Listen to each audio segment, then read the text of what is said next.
This is lecture number 5 of wave motion. और इस part में हम जो लास्ट क्लास में हम लोगों ने एक कॉन्सेप्ट पढ़ा था उसके ऊपर बेस्ड कॉन्सेप्ट क्वेश्चंस करेंगे और फिर आगे बढ़ेंगे।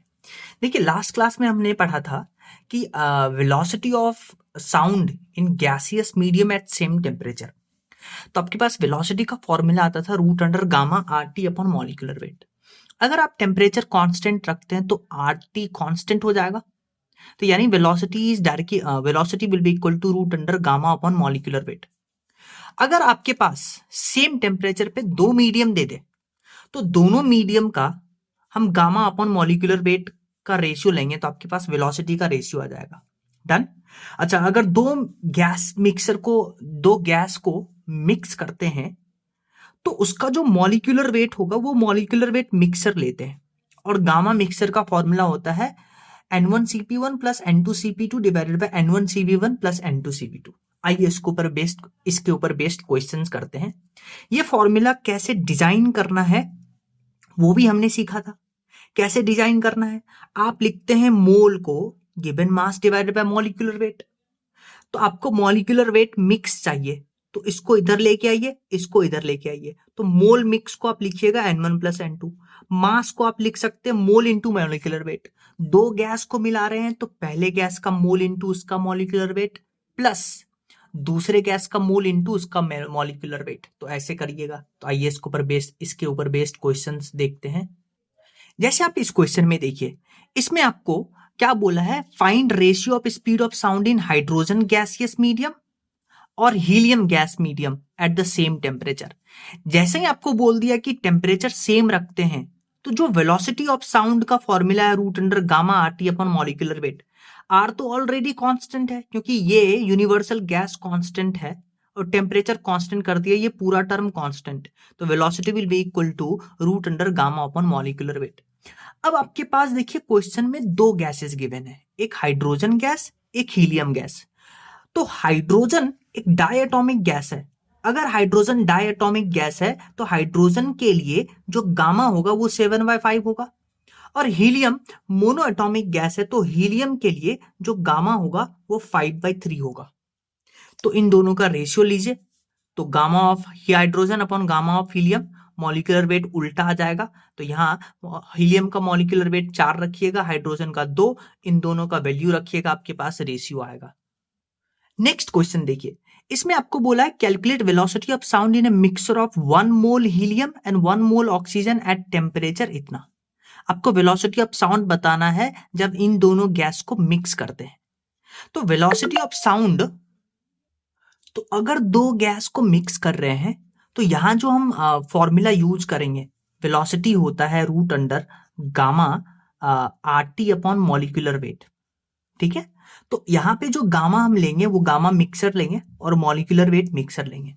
गामा मिक्सर का फॉर्मूला होता है N1Cp1 plus N2Cp2 divided by N1Cv1 plus N2Cv2।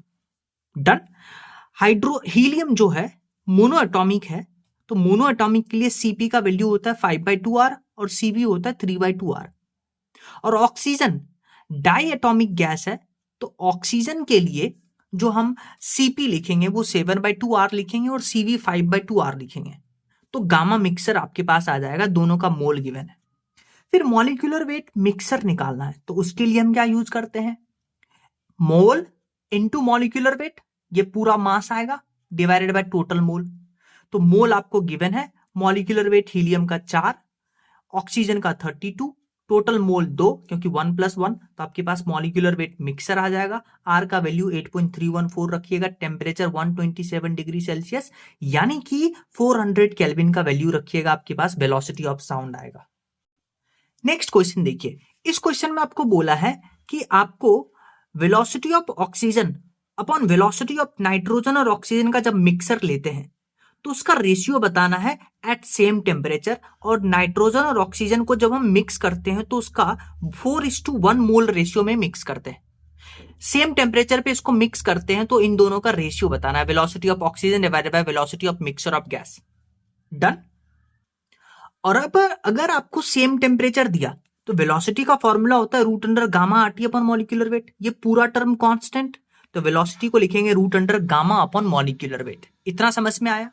अब देखिए यहां जो मॉलिक्यूलर वेट लेंगे, ये दोनों मिक्सर है, तो मिक्सर का मॉलिक्यूलर वेट कैसे लिखते हैं, N1 molecular weight 1 plus N2 molecular weight divided by N1 plus N2।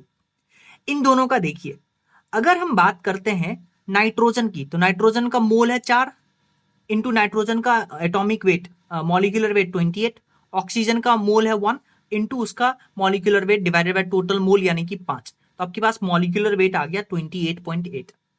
तो मॉलिक्यूलर वेट यहां पे 28.8 रखेंगे, फिर गामा ऑफ ऑक्सीजन रखेंगे, डाई एटॉमिक है, और गामा ऑफ ये देखिए ये दोनों भी डाई एटॉमिक है, तो diatomic upon diatomic, तो गामा कैंसिल हो जाएगा, तो गामा कैंसिल हो जाएगा, सिर्फ मॉलिक्यूलर वेट ऑफ ऑक्सीजन 32 रखेंगे, मिक्सर का निकाल चुके हैं, तो आपके पास वेलोसिटी आएगा। पर अब देखिए यहां पे एक और यहां पे ट्विस्ट देता है क्वेश्चन में, एक तो आपको बोलेगा कि ड्राई एयर और एक आपको बोल देगा ह्यूमिड एयर। अगर आप बात करते हैं ड्राई एयर, तो ड्राई एयर में क्या होता है 80% नाइट्रोजन और 20% ऑक्सीजन, लेकिन जैसे ही आपके पास ह्यूमिड एयर बोला, तो ह्यूमिड एयर में क्या होता है, ड्राई एयर तो होगा, ड्राई एयर मतलब इसका मॉलिक्यूलर वेट का मिक्सर 28.8, साथ में ह्यूमिड में वाटर भी होगा, वाटर का भी हम बेसिकली मॉलिक्यूलर वेट कंसीडर करेंगे। तो अब जो मिक्सर का जो मॉलिक्यूलर वेट आएगा वो 28.8 और 18 के बीच में आएगा, तो molecular weight will be between 18 and 28.8। तो अब हम यहां पे बात करते हैं इफेक्ट ऑफ डेंसिटी। अभी आप पढ़ के आए हैं जो वेलोसिटी होता है root under gamma P upon rho, तो यहां से देखिए velocity is inversely proportional to density. अब ध्यान से सुनिए, अगर ड्राई एयर का मॉलिक्यूलर वेट 28.8 है, ह्यूमिड एयर का इसके बीच में होगा यानी 28.8 से छोटा होगा, तो यानी हम बोल सकते हैं molecular weight of dry air is greater than molecular weight of humid air. अगर मॉलिक्यूलर वेट ड्राई एयर का ज्यादा है तो डेंसिटी भी ड्राई एयर का ज्यादा होगा। अगर डेंसिटी ज्यादा होगा ह्यूमिड एयर से, तो यहां देखिए velocity inversely proportional to density है, यानी velocity in humid air, velocity of sound in humid air will be greater than velocity of sound in dry air, इतना याद रखिएगा। फिर नेक्स्ट हम बात करते हैं एको के बारे में। एको में क्या होता है, अगर कोई पर्सन एक वॉइस क्रिएट करता है, एक साउंड निकालता है, तो ये साउंड क्या होता है, क्लिप से टकराता है और टकरा करके वापस इसको सुनाई देता है, उसको एको बुलाते हैं। तो एको क्या होता है, reflected sound is known as echo. अब अगर मान लीजिए ये आदमी इस क्लिप से एक्स डिस्टेंस पे है, तो जब ये यहाँ पे ये साउंड प्रोड्यूस करेगा, तो एको होने के लिए क्या होना पड़ेगा, साउंड पहले यहां से क्लिप तक जाएगा, मतलब एक्स डिस्टेंस ट्रेवल करेगा, क्लिप से टकराएगा और वापस एक्स डिस्टेंस ट्रेवल करके आदमी को सुनाई देगा। तो आपसे पूछता है टाइम बताइए कि कितने टाइम बाद एको सुनाई देगा, तो टाइम होता है डिस्टेंस अपॉन स्पीड। तो ये साउंड कितना डिस्टेंस ट्रेवल किया, x प्लस एक्स यानी 2x, और स्पीड कितना लगा v, स्पीड साउंड का हम यूज करेंगे। तो अब देखिए persistent of sound for human होता है 1/10 सेकेंड, मतलब जो आवाज, एक बार आवाज यहां से गया तो दो सोर्स से आवाज आदमी को सुनने के लिए उसके बीच का टाइम डिफरेंस मिनिमम होना चाहिए 1/10 सेकेंड, यानी कि एक आवाज आया, कोई आदमी सुना, तो दूसरा आवाज सुनने के लिए इन दोनों के बीच का टाइम डिफरेंस होना चाहिए, टाइम गैप होना चाहिए 1/10 सेकेंड, मिनिमम होना चाहिए इतना, मैक्सिमम तो कितना भी हो सकता है।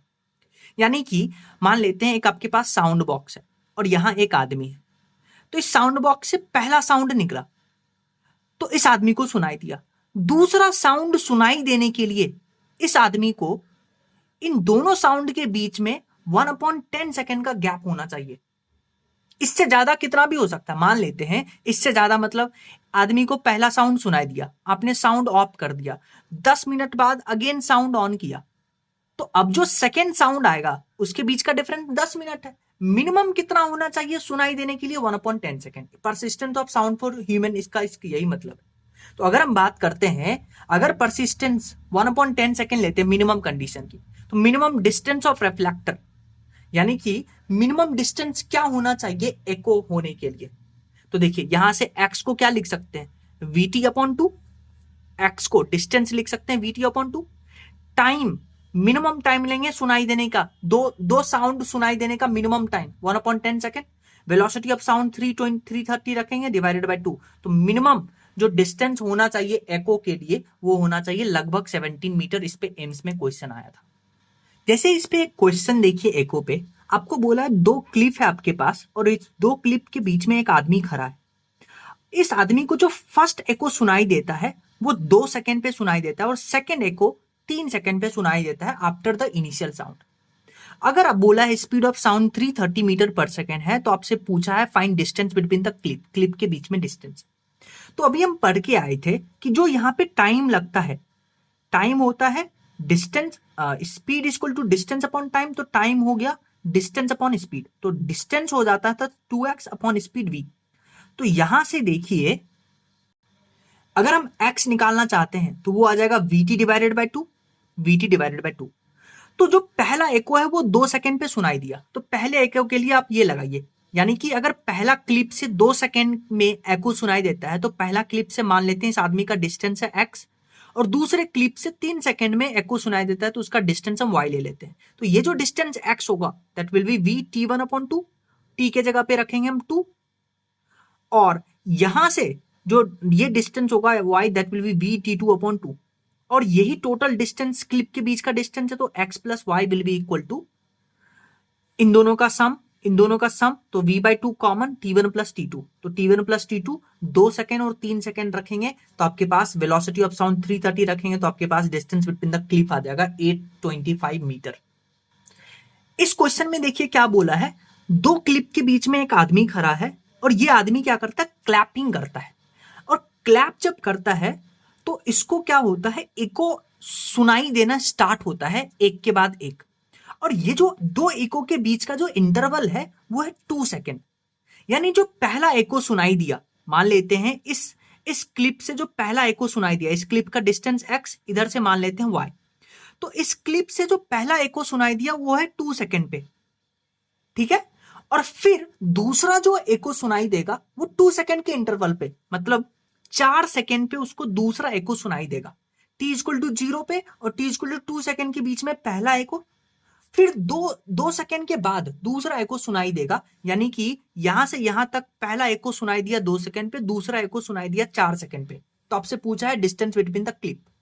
तो अगर x डिस्टेंस की बात करते हैं तो x डिस्टेंस को कैसे लिख सकते हैं, हम यहां से बोलते थे कि जो टाइम लगता था वो आता था डिस्टेंस यानी 2x अपॉन v, तो यहां से x को लिख सकते हैं vt डिवाइडेड बाय 2, तो इस x को लिख सकते हैं vt1 divided by 2। Similarly y को लिख सकते हैं vt2 डिवाइडेड बाय 2।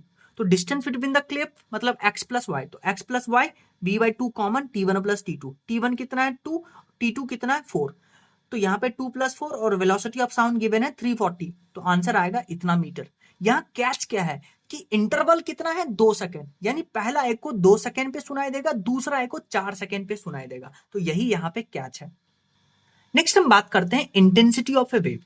इंटेंसिटी मतलब एनर्जी ऑफ ए वेव, कि एक साउंड कितना इंटेंस से सुनाई दे रहा है, that is intensity of wave, कि एक साउंड कितना एनर्जी से किसी ऑब्जर्वर के पास पहुंच रहा है, उसी को बुलाते हैं इंटेंसिटी ऑफ वेव। तो इंटेंसिटी को डिफाइन करते हैं एनर्जी पर यूनिट एरिया टाइम, एनर्जी पर यूनिट टाइम को पावर बुलाते हैं, तो इंटेंसिटी को हम पावर अपॉन एरिया भी लिख सकते हैं, पावर का यूनिट वॉट, एरिया का यूनिट मीटर स्क्वायर। डन। अच्छा, इंटेंसिटी का एक और फॉर्मूला होता है 2 pi square f square a square rho into B. यहां हर एक टर्म का मतलब समझिए, एफ को बुलाते हैं frequency of wave, small a को एम्पलीट्यूड, रो को density of medium and v is the velocity of wave. तो यहां से देखिए अगर आपके पास एक पॉइंट सोर्स है तो पॉइंट सोर्स से आपको पता है स्फेरिकल वेव फ्रंट बनता है, वेव ऑप्टिक्स में भी पढ़ते हैं, और स्फेयर का जो एरिया होता है वो 4 पाई स्क्वायर होता है। तो इंटेंसिटी यहां से आप देखिए, इंटेंसिटी यहां से देखिए एरिया के इनवर्सली प्रोपोर्शनल है, और एरिया 4 पाई स्क्वायर लिखेंगे तो intensity for point source that will be inversely proportional to radius of sphere का स्क्वायर। तो अभी आपने पढ़ा इंटेंसिटी का जो फॉर्मूला होता है that is 2 pi square f square a square rho into v, यही फॉर्मूला पढ़ा। अब अगर क्या हो कि आपको क्वेश्चन में ऐसा कंडीशन दे, कैसा condition they, if 2 sound waves from different source, different source मतलब अगर सेम सोर्स होता तो फ्रीक्वेंसी सेम होता, लेकिन डिफरेंट सोर्स मतलब फ्रीक्वेंसी अलग अलग है, propagate in same medium, same medium की बात कर रहा है तो सेम मीडियम का मतलब उसमें वेलोसिटी सेम होगा, और उसका उस मीडियम सेम है तो उस मीडियम का डेंसिटी सेम होगा। तो आप इस फॉर्मूला में देखिए वेलोसिटी और डेंसिटी को सेम रखिए, ये ऑलरेडी कांस्टेंट है, तो intensity will be directly proportional to frequency into amplitude का स्क्वायर। डन। अगर ऐसा कंडीशन दे दे कि if sound waves from a single source, जैसे ही सिंगल सोर्स बोला तो फ्रीक्वेंसी जो होगा वो सेम हो जाएगा, तो इस फॉर्मूले में फ्रीक्वेंसी को सेम रखिए, ये दोनों तो ऑलरेडी कांस्टेंट है। Propagate in different medium, different medium मतलब डेंसिटी भी अलग होगा और वेलोसिटी भी अलग होगा, पर डिफरेंट मीडियम सिंगल सोर्स मतलब फ्रीक्वेंसी साथ साथ में एम्पलीट्यूड भी सेम होगा, तो यहां एम्पलीट्यूड सेम रखिए। तो अब जो इंटेंसिटी होगा that will be directly proportional to density into velocity of wave. Done. तो ये दो कंडीशन आपको पता होना चाहिए। अब जैसे एक क्वेश्चन देखिए, इसमें आपको बोला है same medium wave is propagating, मतलब एक मीडियम में एक वेव प्रोपगेट कर रहा है और वो इस ग्राफ को फॉलो करता है, तो आपको बताना है दोनों इंटेंसिटी का रेशियो बताइए। देखिए अब इस ग्राफ में देखिए, ये जो छोटा वाला ग्राफ है इसमें पहला वेव कैसे फ्लो कर रहा है, पहला वेव कैसे प्रोपगेट कर रहा है उसको दिखाया गया है, और ये जो दूसरा वेव है वो कैसे प्रोपोगेट कर रहा है वो दिखाया गया है। यानी अगर पहला वेव 1 2 3 4 4 बार कंप्लीट होता है, यानी 4 फ्रीक्वेंसी इसका हो जाता है, तब दूसरा वेव एक ही फ्रीक्वेंसी से कंप्लीट होता है। तो अगर सेम मीडियम की बात कर रहा है तो सेम मीडियम का मतलब कि डेंसिटी जो होगा और वेलोसिटी ऑफ वेव वो सेम होगा। तो आप इंटेंसिटी का फॉर्मूला लिखिए, 2 pi square f square a square rho into v. ये ऑलरेडी कांस्टेंट है, ये दोनों कांस्टेंट होगा क्योंकि सेम मीडियम है, तो intensity will be directly proportional to frequency का स्क्वायर इंटू एम्पलीट्यूड का स्क्वायर। तो अब देखिए इस ग्राफ में आपको फ्रीक्वेंसी और एम्पलीट्यूड दिया है, कैसे? पहला वेव का एम्पलीट्यूड ए है तो दूसरे वेव का एम्पलीट्यूड 4a है, तो एम्पलीट्यूड तो खत्म हो गया। फ्रीक्वेंसी की बात करिए, पहला वेव जो है उसका कितना फ्रीक्वेंसी है? 1 2 3 4, 1 2 3 4, 4 फ्रीक्वेंसी पहला का है तो दूसरे का एक ही फ्रीक्वेंसी है, तो दोनों का रेशियो लीजिए, फ्रीक्वेंसी का रेशियो एम्पलीट्यूड का ratio, amplitude a divided by 4a, पहला का फ्रीक्वेंसी है 4, दूसरा का है 1, तो रेशियो लीजिएगा, आपके पास आंसर आएगा। नेक्स्ट क्वेश्चन देखिए, इसमें आपको बोला है दो मैकेनिकल वेव इस इक्वेशन को फॉलो करता है and they are propagating in a medium with same speed, then find the value of amplitude and ratio of their intensity. आपको बोला है कि ये जो दोनों वेव है एक ही मीडियम में फ्लो हो रहा है, एक ही मीडियम में ये हो रहा है, तो अगर सेम मीडियम कर दिया तो सेम मीडियम कहने का मतलब डेंसिटी और वेलोसिटी ऑफ वेव वो सेम होगा, बोला भी है सेम स्पीड से फ्लो कर रहा है। तो इंटेंसिटी का जो फॉर्मूला होता है that is 2 pi square f square a square rho into v. अगर सेम मीडियम है तो ये दोनों कांस्टेंट हो गया, ये दोनों कांस्टेंट, ये ऑलरेडी कांस्टेंट, तो intensity will be directly proportional to frequency का स्क्वायर इनटू एम्पलीट्यूड का स्क्वायर। डन। अच्छा, एम्पलीट्यूड तो आप यहां से निकाल सकते हैं दोनों वेव का, पहला वेव का एम्पलीट्यूड 2, दूसरे का 4, तो एम्पलीट्यूड का कहानी खत्म। अब आप फ्रीक्वेंसी की बात करिए, तो फ्रीक्वेंसी कैसे निकालेंगे ये सुनिए। फ्रीक्वेंसी निकालने के लिए आपको बोला सेम स्पीड से फ्लो करता है, तो स्पीड मतलब सेम, और स्पीड को आप लिख के आते हैं ओमेगा अपन के, तो पहले वेव का ओमेगा, टी के सामने ओमेगा, एक्स के सामने के, 2 पाई को अंदर मल्टीप्लाई करिएगा। डन। तो 2 पाई को अंदर मल्टीप्लाई करिएगा तो यहां से आपके पास देखिए एम्पलीट्यूड भी आ जाएगा, क्योंकि एक्स के सामने जो है उसको एम्पलीट्यूड, ये एम्पलीट्यूड है तो ए आ जाएगा। फिर आप फ्रीक्वेंसी रख दीजिएगा, एम्पलीट्यूड रख दीजिएगा, आपके पास आंसर आएगा। नेक्स्ट क्वेश्चन देखिए, आपको बोला कि एक सोर्स से 10 मीटर के डिस्टेंस पे जो इंटेंसिटी है वो आई नॉट है, तो आपको बताना है 40 मीटर डिस्टेंस पे इंटेंसिटी क्या होगा, और ये सोर्स पॉइंट सोर्स है। तो आपको मैंने बताया था कि जो पॉइंट सोर्स होता है उसका जो इंटेंसिटी और रेडियस में जो रिलेशन होता है inversely proportional to r square, क्योंकि इंटेंसिटी होता है एनर्जी पर यूनिट एरिया पर यूनिट टाइम, तो intensity is inversely proportional to area. Point source है तो point source spherical wave front बनाता है, एरिया उसका होता है 4 पाई आर स्क्वायर, तो intensity is inversely proportional to r square, ये रिलेशन यहां से आता है। दोनों का रेशियो लीजिएगा, दोनों रेडियस आपको गिवन है, I1 I0 रखिएगा, I2 निकालना है तो आप रेशियो से कैलकुलेट कर सकते हैं। नेक्स्ट क्वेश्चन देखिए, इसमें बोला person 1 sinks with frequency n and person 2 sinks with frequency n/8, यानी पहले पर्सन का फ्रीक्वेंसी n दे रखा है, दूसरे पर्सन का फ्रीक्वेंसी n/8 दे रखा है। If they have same energy, same energy का मतलब उनका इंटेंसिटी सेम है, जो गाने का इंटेंसिटी है वो सेम है, and the amplitude of first is a, then find amplitude of other. तो अगर इंटेंसिटी सेम कर दिया, अगर इंटेंसिटी सेम कर देते हैं, तो अब ये जो दो आदमी गा रहा है सेम मीडियम में गाएगा, एयर मीडियम होगा, तो मीडियम सेम होगा, डेंसिटी और वेलोसिटी ऑफ साउंड सेम हो जाएगा, तो intensity will be equal to frequency into amplitude का स्क्वायर। इंटेंसिटी भी सेम है, तो दोनों का फ्रीक्वेंसी और एम्पलीट्यूड का स्क्वायर विल बी इक्वल। तो अब देखिए, आपको फ्रीक्वेंसी दे रखा है, एक का एम्पलीट्यूड दे रखा है, दूसरे का निकालना है, तो आप आसानी से उसको कैलकुलेट कर सकते हैं।